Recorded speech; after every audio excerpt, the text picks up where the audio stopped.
तो hello guys, मैं हूँ रोहित राय और आज हम बात करने वाले हैं ऐसे टॉपिक पे जिस पे पूरी दुनिया की नजर रहती है। और वो है इस साल अमेरिका में होने वाला राष्ट्रपति चुनाव, जो कि 3 नवंबर को होने वाला है।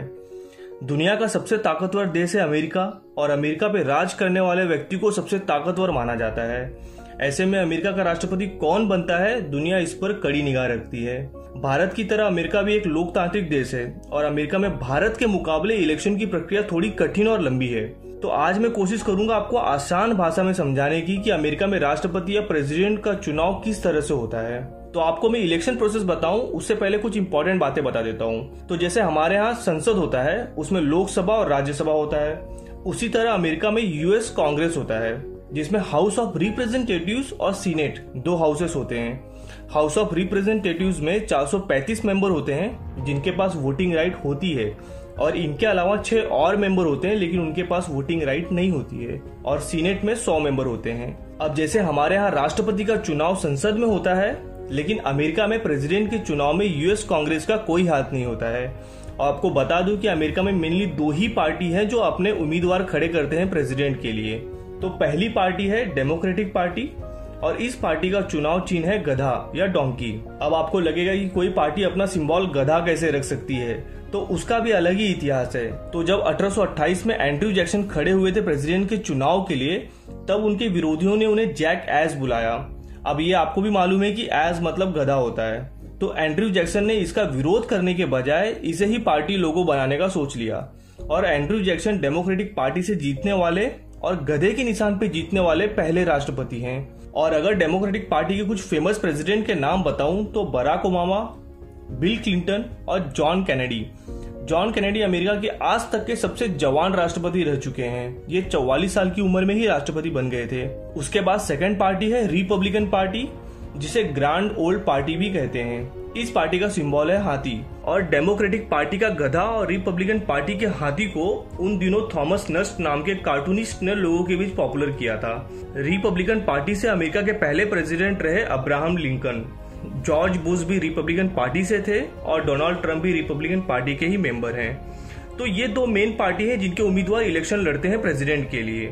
कुछ छोटी पार्टीज भी हैं जैसे ग्रीन पार्टी, टी पार्टी, लेकिन ये पार्टीज बस नाम के लिए हैं। अमेरिका के राष्ट्रपति को पोटस भी कहा जाता है। पोटस मतलब president of the United state. America के राष्ट्रपति का कार्यकाल 4 साल का होता है। अब करंट राष्ट्रपति हैं डोनाल्ड ट्रंप, जिन्होंने 2016 का राष्ट्रपति चुनाव जीता और जनवरी 2017 से प्रेसिडेंट ऑफ अमेरिका का कार्यभार संभाला है। और डोनाल्ड ट्रंप अमेरिका के 45वें प्रेसिडेंट हैं। अब अमेरिका में राष्ट्रपति के चुनाव के लिए जो उम्मीदवार खड़ा हो रहा है उसके लिए कुछ कंडीशन लागू है। जैसे चुनाव लड़ने वाला व्यक्ति पैदाइशी अमेरिकी होना चाहिए, फिर उसकी उम्र कम से कम 35 साल होनी चाहिए, और चुनाव लड़ने वाला व्यक्ति 14 साल तक अमेरिका में रहा होना चाहिए। और लास्ट, एक व्यक्ति 2 बार से ज्यादा अमेरिका का प्रेसिडेंट नहीं बन सकता है। ये लिमिट 1991 में लाया गया क्योंकि फ्रैंकलिन रूजवेल्ट 1932 में प्रेसिडेंट बने, उसके बाद 1936 में, फिर 1940 में और फिर 1944 में। लेकिन 1944 में प्रेसिडेंट बनने के 82 दिन बाद ही उनकी मौत हो गई, 12 अप्रैल 1945 को। और तब लोगों को लगा कि इसके लिए भी लिमिट होनी चाहिए, और 1951 में ये लिमिट फिक्स कर दिया गया कि कोई इंसान 2 बार से ज्यादा प्रेसिडेंट नहीं रह सकता है। तो चलो अब बात करते हैं इलेक्शन प्रोसेस की। तो अमेरिका के प्रेसिडेंट के इलेक्शन के 5 स्टेजेस हैं। पहला प्राइमरी एंड कॉकस, दूसरा नेशनल कन्वेंशन, तीसरा जनरल इलेक्शन, चौथा इलेक्टोरल कॉलेज और 5वां इनॉग्रेशन। तो सारे स्टेजेस एक एक करके समझते हैं। तो पहला प्राइमरी एंड कॉकस। तो प्राइमरी एंड कॉकस दोनों ऐसे प्रोसेस हैं जिसके द्वारा डेलीगेट्स को सेलेक्ट किया जाता है। अब जैसे अमेरिका में 50 स्टेट्स हैं, तो 50 स्टेट से दोनों ही पार्टी के मेंबर्स अपने में से कुछ रिप्रेजेंटेटिव चुनते हैं। अब जैसे किसी स्टेट में बहुत ज्यादा पॉपुलेशन है तो वहां से 100 रिप्रेजेंटेटिव सेलेक्ट किया डेमोक्रेटिक पार्टी के मेंबर्स ने।